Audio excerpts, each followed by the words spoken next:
Okay, so yeah, I read a bit. This is notes from a long time ago, from the Kant's book, The Metaphysics of Moral. Uh, it's called The Metaphysical Principle of Virtue, Part 1, The Metaphysical Principle of Right. So anyway, I wrote some notes there. I don't know, this is a long time ago. So he said, the moralist rightly says that there's only one virtue and one doctrine of virtue. All legislation can nevertheless be differentiated with regard to incentives. The legislation which makes an action a duty and at the same time makes this duty the incentive is ethical. Okay, okay. Professor Nichols spoke of the categorical imperative. The categorical imperative, which is in general only expresses what obligation is this: act according to a maxim which can at the same time be valid as a universal law. What are the ends which are at the same time duties? Question mark. They are this: one's own perfection and happiness of others. This is interesting because Professor Nichols says that there's two theories. One is deontol. One is based on duty or intention, like Kant, and one is based on consequences. And then it seems like they don't agree. But so sometimes Kant is criticized, he says. But here, Kant is saying, what are the ends with it, which are at the same time duties? Question mark. They are this: one's own perfection and happiness of others. So it seems that if you if you consider your duty, it will be the same thing. Uh, the, the the consequences and the duties are here the same. They are what you must try to do is your own perfection and achieve the happiness of others. So in this way, this is both. There is no problem between consequentialism and deontology. Deontology. Okay, deontic, which means on duties. Deontic ethics. Perfection can be nothing but the cultivation of one's capacities, according to Kant. The highest of these is the cultivation of the understanding, but human perfection does not only deal with cultivation of the understanding, but also deals with one's will, in order that the demands of duty in general be satisfied. Virtue is the strength of man's maxim in obeying his duty. In the case of virtue, in the case of virtue, the obstacles are the natural inclinations. The supreme principle of the doctrine of right is to act extremely so that free, free use of your choice can coexist with the freedom of any man according to universal law. So here, actually, Kant criticizes Aristotle. The much praised principle of Aristotle that virtue is the mean between two vices is false. Aristotle did not mean exactly in the middle. He meant somewhere in between. The subject who is obligated as well as the one who obligates is always nothing but a man. Yes, Kant thinks that suicide is a crime. Although sometimes when you're suffering, it makes you wonder, especially now people are living longer. And the doctrine of right, okay, well, according to Kant, man in the system of nature is a being of little significance, but man as a person, i.e., subject to morality or a practical reason, is exalted above all price. For such a one, he is not to be valued merely as a means to the ends in, of other people or even his own ends, but to be prized as an end in himself. I think that's another was later he has another version of the categorical imperative, which says don't use people as means, but only as ends. Every man has a conscience and finds himself observed by an eternal judge.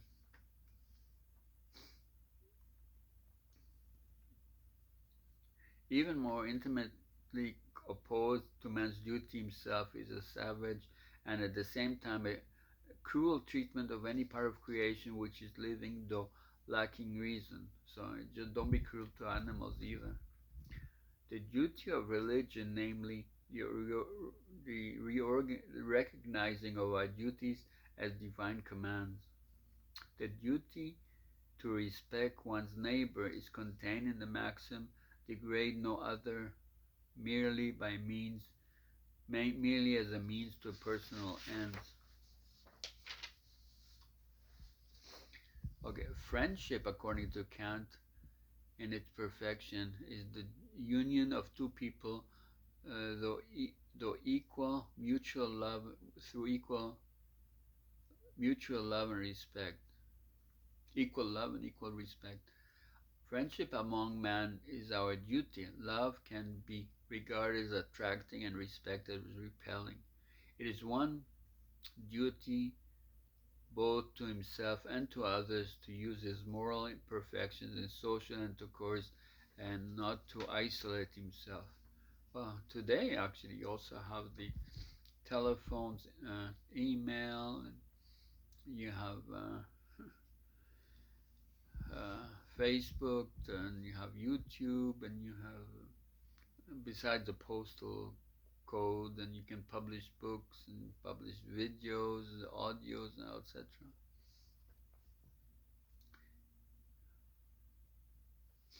Virtue not only has a combat Virtue not only has to combat obstacles whose overthrow requires the mastering of all one's forces, but also has to also has to forego many of the joys of life, whose loss can sometimes make us spirit uh, gloomy and sullen. Actually, I think in life, a lot of things that you're not supposed to do are actually, they appear very they appear very tempting, but the more you learn about them, you see that your temptation might go away because once you understand what they are. When you're young, you could be you could be tempted by them, but when you get older, you can understand them better. So because a lot of things in life are not recommended, but or are law, you should not do them.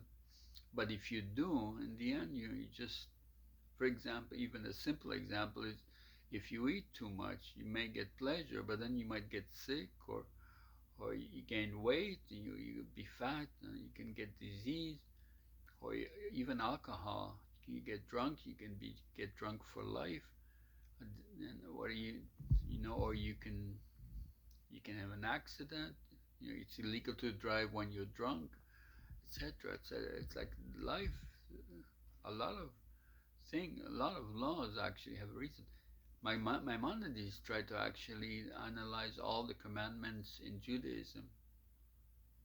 Why they what the reasons for them are. Religion as a doctrine of duties to God lies outside the limits of pure moral philosophy.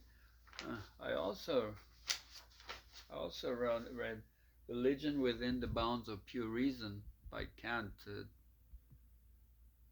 twice. So in the past, I read them. He talks about religion there, and he says that really he analyzes just one of the Gospels, and he says that uh, even the Gospels are very small books or chapters. Yeah, just one Gospel, he said, is a complete religion. It had you think that it doesn't have much. Like in Judaism, they say that the Bible has everything in it, all knowledge in it. But the Gospel, Kant analyzes just one of the Gospels, and he says that and he says that really has all the principles of religion that you need over there. So can't for Christianity anyway.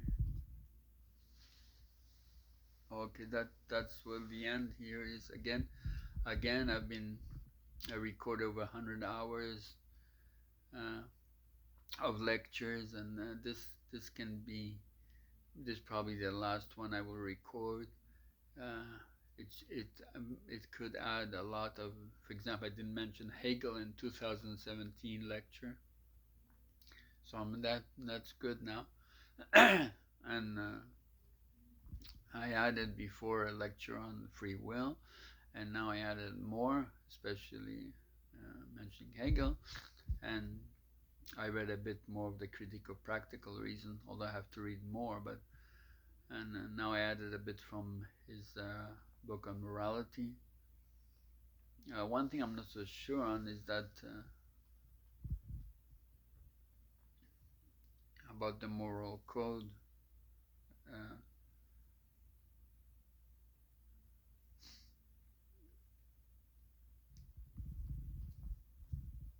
I don't know. I think maybe Kant was interested in laws that were categorical, not hypothetical, because um, if they're because there's lower. I think in the critical practical reason he mentions that there's a lower morality and higher morality. Hypothetical where animals actually can do things, but we can raise ourselves higher to a higher morality and do act unconditionally. And maybe that'll also prove, because that helps to prove that we are free, because uh, if there's a series of conditions, then maybe we are part of the world. I mean, and there's an infinite series, and we're part of it, so we're actually determined.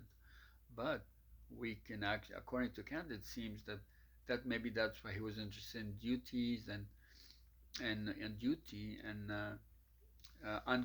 categorical, uh, the categorical imperative, not a hypothetical imperative, because the categorical one you can act without conditions. There's no series, um, so then it's like you reach that condition. It's like we so it's like we're free, and you can do that in the faculty of reason. So that may be why it's not that Kant rejected